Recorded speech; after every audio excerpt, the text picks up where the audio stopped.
I'm definitely blessed to be able to welcome on one of the top guys 2022, one of the biggest rising stars, and Trey Pettigrew. I mean, what's going on, my guy?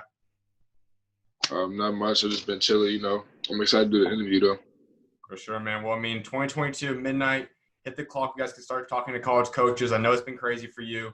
What's it like right now?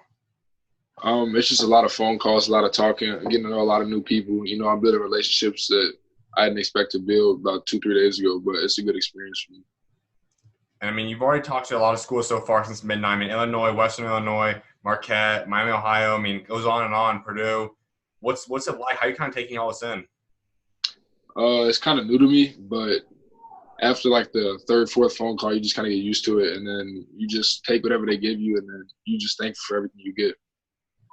And in a way, I know a lot of guys talk about this obviously being a blessing. It's awesome to see this happen, but as time goes on, you're obviously going to want to start narrowing down your list, kind of focus on some schools. What are you looking for in schools that will help you kind of narrow down the list? I like schools that play fast. They have experienced coaching staffs and players that really get along in the locker room. That's big for me.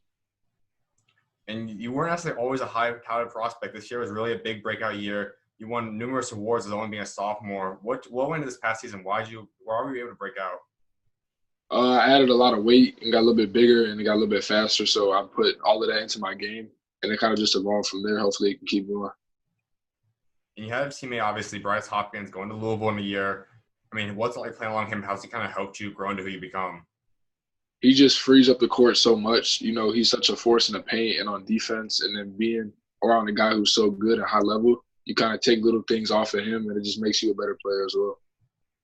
And you have a guy in your corner that's now gone through this recruiting process. Obviously, I said he's committed now. What's some stuff he's maybe helped you on to get you through this? It's going to kind of help you get you through this path now. Yeah, he kind of just explained to me like how colleges are going to approach you and what to look for in colleges, especially that we play two different positions. You got to know which college is best for you. So, I mean, Louisville is a really good fit for him, but he said whatever college is a good fit for you, you got to take everyone into consideration. And then at the very end, you make the right decision. He said, I know you will. So, And hopefully by the time you end up committing, you end up going to college, the Corona stuff's going to be gone. All stuff happening right now is going to be fixed. But we know that a big appeal for right now is guys kind of staying close to home. Is this something you would like to do, potentially staying close to home, represent your hometown? yeah, that'd be great. I'm not going to exclude any colleges at all, but like I really like the city of Chicago, and I'd love to play for my hometown. But at the same time, I also wouldn't mind going East Coast. A little bit different. I'd go down to any other school and take a visit too. And when you look at one school or maybe a coaching staff in general, what kind of personality do you want to see your coach have? What kind of play style does that coach have to have that you're going to want? They got to play real fast. They got to play smart too. I don't mind slowing down, running sets, but I also like getting up and down the court because that's what I'm good at, rolling up and down. And I like coaches that have been around for a while. I don't have a problem with new coaches, but I feel like more experienced coaches click with the players a little bit better.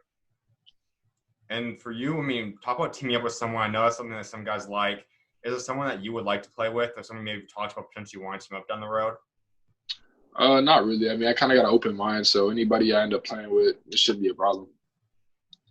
And so, I mean, let's kind of sidetrack. I mean, obviously, we know there's a lot going on in the world. There's stuff obviously with the Corona stuff happening. How's that impacted you? What's the summer kind of been like, or spring been like for you?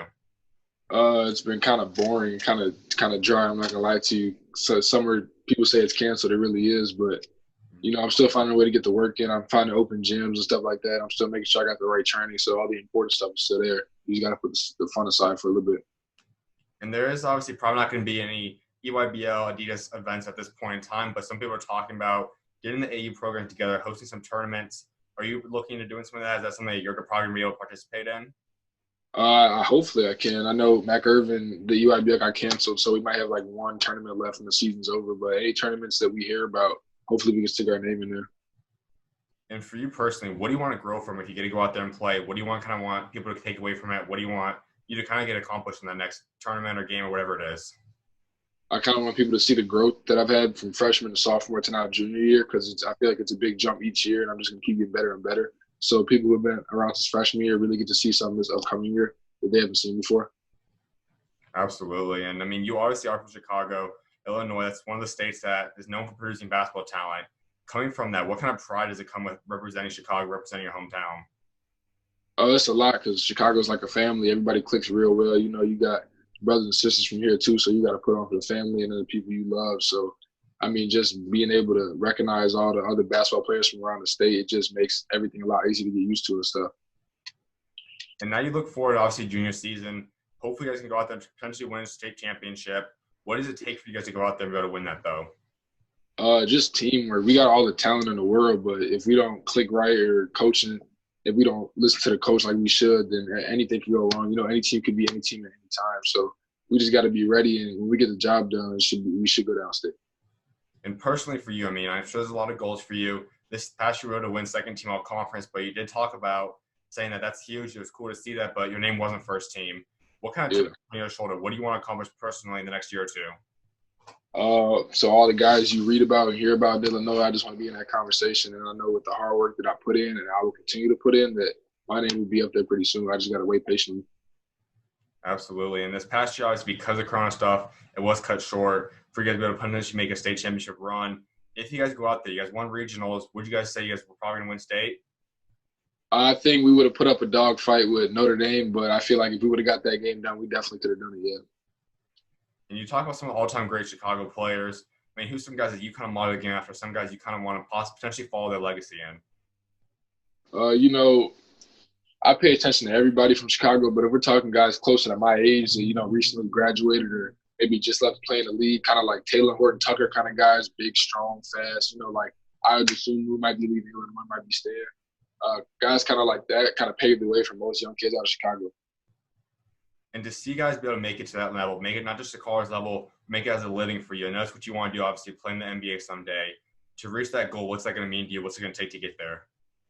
Just hard work. Everybody has a shot at getting there if you just put in the right amount of work and make sure the right eyes see you. But, I feel like with the path I'm going down, that it's a real possibility. So if I just keep putting the work in, keep gaining this weight, putting muscle on, jumping higher, running faster, that kind of stuff, then it should just fall in line. So what would we say is the biggest thing you need to add to your game to get you most ready, not only for college, but potentially in the pros someday?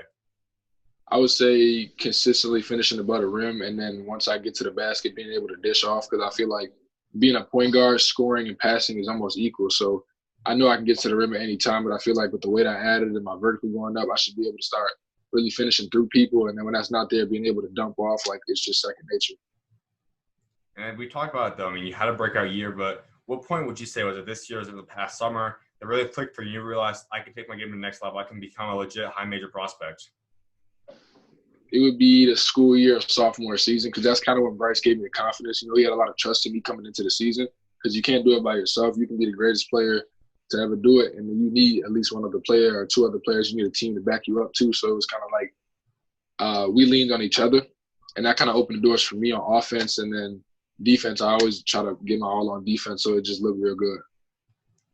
And with Bryce, you guys have another year together, but he also will graduate following this next season. And you're kind of going to take over. You're going to be the star senior on the team. What are you looking forward to that year? What's it going to be like being the face of a team? I wouldn't really focus on being the face of the team. I kind of just want to get my teammates better, because, like I said, it all comes down to winning games. At the end of the day, you can be the greatest player to come out of your city, but if you're not winning games, people are going to view you as average. So I want to get my teammates really good. The worst player on the team that should be my main focus, because if you can get the worst player to be one of the best, your team's going to be real good. And the main goal is win a state as many times as you can. So if we can win back-to-back, that's always the goal. Absolutely, man. There was another big thing going on in the world, obviously, ever since the George Floyd has occurred. I mean, for you, how are you taking it in? How are you handling it? Being black and white, a mixed race, I kind of get to see both sides of it. But since my skin color is just colored, I get viewed as black way more than white. So I see the frustration in all the African American people. I see them taking it out in Chicago, my hometown, and everywhere else. But I appreciate being able to see both sides, because I can really break it down, and then I can take the good and bad from both sides and really just get a good point of view on it. And that's something that's unique. I mean, as you just said, I mean, you are able to kind of get both worlds of it. You understand both sides.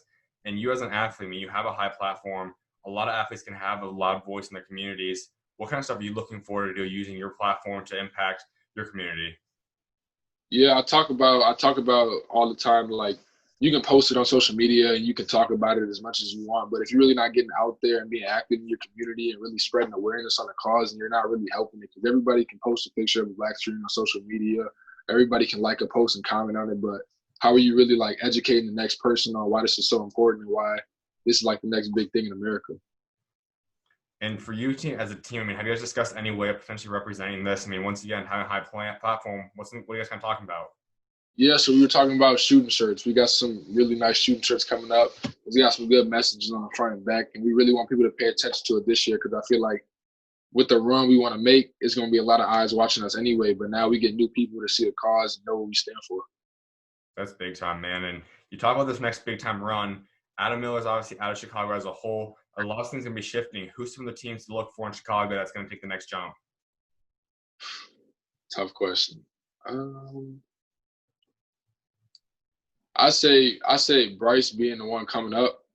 I say he's really up there. I say his class is tough. You got Christie coming out of Rolling Meadow. It's a lot of young cats coming up out of Chicago that you may not hear about, like Amar Bynum for Simeon. Yeah, I mean, Isaiah Barnes is real good too. So it's going to be a lot of fun to see that class graduate. It's going to be sad when they go, but I think this upcoming year is going to be real interesting to see what they can bring to the table. Without a doubt, man. And going back to recruiting stuff real quick, I mean, you look at all the stuff's going to keep coming in. I mean, some guys obviously decided to declare or commit obviously throughout the junior season or going to senior season. Is there kind of a time or something that you're waiting for to see when that's going to be the right time to commit?